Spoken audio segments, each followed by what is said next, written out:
और ये देश जो है वो कृषि प्रधान देश नहीं है, ये जाति प्रधान देश है। आप लोग के नेता ने न मुख्यमंत्री ने टीवी अखबार बनाया नहीं, आप लोग के समाज में पत्रकार भी नहीं है। अब जो जातिवाद है वो शहर में आ गया है। ये जो ऊंची ऊंची बिल्डिंग देख रहे हैं ना, अब इसमें जातिवाद घुस गया है। यूपी में कहा गया है कि जो जिस जाति का होगा उसको उसी काम की ट्रेनिंग मिलेगी, लेकिन अधिकार की लड़ाई जो है, रोजी रोटी की लड़ाई है, पेट की लड़ाई है, वो आपको किसी मंदिर मस्जिद से नहीं मिलेगा।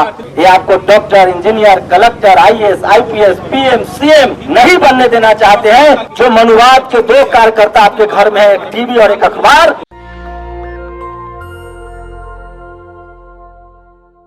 समय बहुत बुरा है। यहाँ जितने भी लोग हैं वो सब पढ़े लिखे हैं, सब समझदार हैं, सब अम्बेडकरी आंदोलन से जुड़े हुए हैं। आपकी जिंदगी तो कट गई क्योंकि बाबा साहब ने आपको आरक्षण दिलाया, संविधान में अधिकार दिलाया, लेकिन यकीन मानिए कि आपके आने वाली नस्लों का जिंदगी जो है वो बहुत बुरा होने वाला है, क्योंकि अब कोई बाबा साहब नहीं है और न कोई मान्यवर साहब है, न कोई फूले पेरियार है। तो अब आपको अपनी लड़ाई खुद से लड़नी पड़ेगी। और अगर आपको लगता है कि आप अधिकारी थे, कर्मचारी हैं, सरकारी नौकरी में हैं, आपकी जिंदगी कट गई, आपने घर भी बना लिया है, पैसे भी जमा कर लिए हैं, तो आप लिख के रख लीजिए कि जाति कभी जाति नहीं है।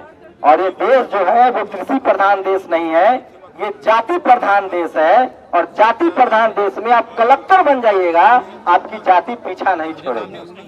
इसी बीजेपी में 3-3 बार 4-4 बार का जो मेंबर ऑफ पार्लियामेंट है वो भी सोशल जस्टिस मंत्री बनता है। आप फाइनेंस मिनिस्टर नहीं बन सकते हैं, डिफेंस मिनिस्टर नहीं बन सकते हैं। आप मतलब जो ऊपर का टॉप 10 जो मलाईदार पद है, डॉक्टर हिंदराज भी बीजेपी में गए, मेंबर ऑफ पार्लियामेंट बने, लेकिन इनको मंत्री नहीं बनाया गया, पार्टी से बाहर किया गया, क्योंकि ये समाज की आवाज उठा रहे थे। तो रास्ता क्या है? ये जो आज जो प्रदर्शन है वो निजीकरण के खिलाफ है। आप यकीन मानिए कि मैं निजीकरण के इसलिए खिलाफ हूँ क्योंकि अगर निजीकरण हो जाएगा तो सोचिए, इस देश में एससी, एसटी, ओबीसी के लोग आरक्षण से नौकरी पा तो लेते हैं, लेकिन वो इज्जत से नौकरी पूरा नहीं कर पाते हैं। उनको जीवन भर समझौता करना पड़ता रहता है, क्योंकि ऊपर जो बैठे हुए लोग हैं वो आपको पसंद नहीं करते हैं जाति की वजह से। तो सोचिए, जब सरकारी नौकरी में आपकी ये हालत है तो प्राइवेट नौकरी में आप लोगों के बच्चों की क्या हालत होगी, आप सिर्फ अंदाजा लगा सकते हैं। और दूसरी बड़ी बात है, इस देश में जितनी बड़ी बड़ी कंपनियां हैं, चाहे वो पीएसयू कंपनियां हो, प्राइवेट कंपनियां हो, उसमें जो बड़े बड़े पद पर है, आपको पता है संबित पात्रा किस पर कहाँ बैठे हुए हैं?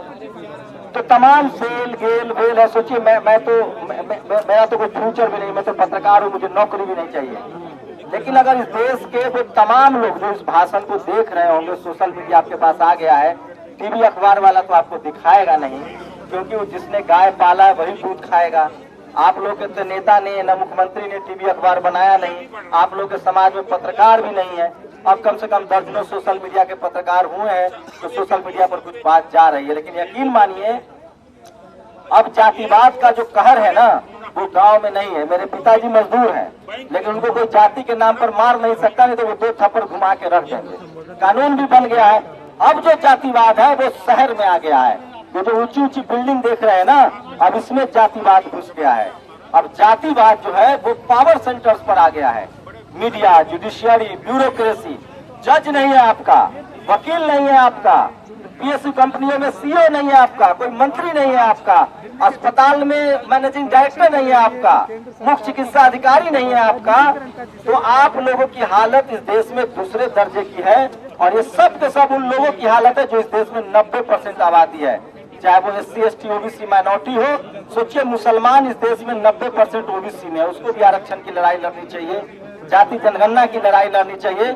और एक पत्रकार के तौर पर मुझे लगता है कि अगर लोग घरों से नहीं निकले तो वो दिन दूर नहीं है जब बची खुची आपके जो अधिकार हैं वो भी खत्म हो जाएंगे, क्योंकि जो लोग सत्ता में बैठे हुए हैं उनको इस देश में जाति के हिसाब से काम तय कर रहे हैं।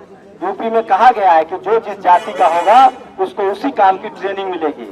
मतलब अब नाई का बेटा इंजीनियर कलेक्टर नहीं बनेगा, अब मल्लाह का बेटा मछली मारेगा वो कलेक्टर एसपी डीएम नहीं बनेगा।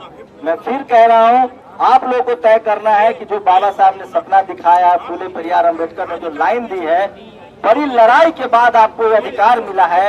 आप लोगों को अगर धर्म के नाम पर ये लड़ाई छोड़ देनी है, ये अधिकार गंवा देना है, जाति के नाम पर आप लोग टुकड़ों में बटे रहेंगे, तो आपका भला नहीं होगा और बारी बारी से सबकी बारी आएगी, क्योंकि जाति आप बचा नहीं सकते हैं, छुपा नहीं सकते हैं। लास्ट लाइन में यही कहूंगा कि हम जातियों में बटे हुए समाज है। जितने आरक्षण के पक्षधर लोग हैं, जो 90% है, SC ST OBC minority, Sikh भी ओबीसी है, मुसलमान भी ओबीसी है। आपको बता दें कि क्रिश्चियन समाज के लोग भी ट्राइबल कम्युनिटी में आते हैं, SC कम्युनिटी में आते हैं। तो जो भी आरक्षण के पक्षधर लोग हैं 90%, वो अगर एकजुट नहीं होंगे, वो जातियों में बटे रहेंगे।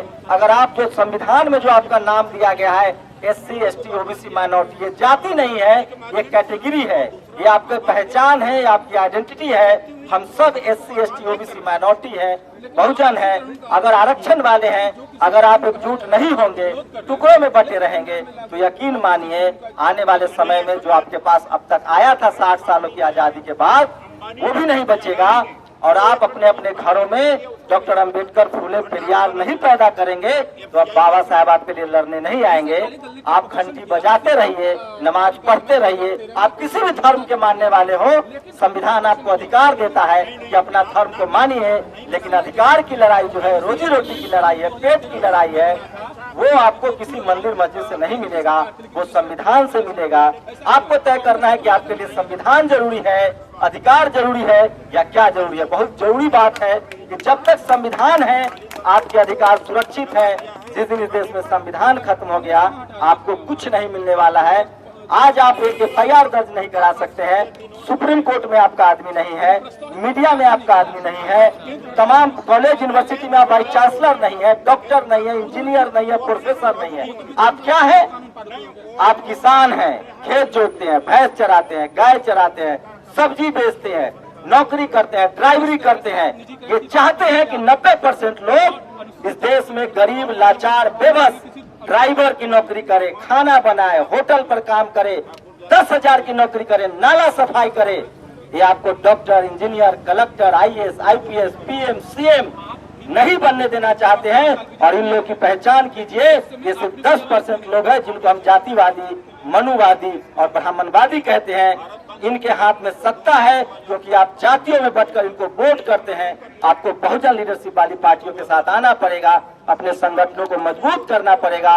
और जो भी नेता जिस पार्टी का हो, आपके हक अधिकार के लिए सड़कों पर आता है, उसका साथ दीजिए। और सबसे बड़ी बात, जो मनुवाद के 2 कार्यकर्ता आपके घर में है, एक टीवी और एक अखबार, उसका बायकॉट कीजिए। सोशल मीडिया देखिए और तमाम चैनलों को, जो नेशनल दस्तक हो या तमाम ऐसे चैनल्स जो सोशल मीडिया पर काम कर रहे हैं, उनको अप्रिशिएट कीजिए, उनको देखिए। वही आपके हक अधिकार की लड़ाई लड़ रहे हैं। नहीं तो आने वाले दिनों में, अभी तो FIR नहीं होता है, आने वाले दिनों में आपके घरों पर कब्जा होगा। यकीन नहीं है तो अपना इतिहास देखिए। और डॉक्टर ऋतुराज का बहुत बहुत शुक्रिया कि तमाम विपरीत परिस्थितियों में जब ED, ID, CD किसका किसका छापा पड़ रहा है, संख्या पर मत जाइए, आप सड़कों पर निकलने की हिम्मत दिखा रहे हैं। ये दिखाता है कि आप समाज के लिए कितना गंभीर और कितना ईमानदार हैं। शुक्रिया। नेशनल दस्तक की आपसे गुजारिश है कि अगर इसको बचाना चाहते हैं तो नेशनल दस्तक को सब्सक्राइब करने के लिए रेड कलर के सब्सक्राइब बटन को दबाएं, फिर बेल आइकन की घंटी दबाएं।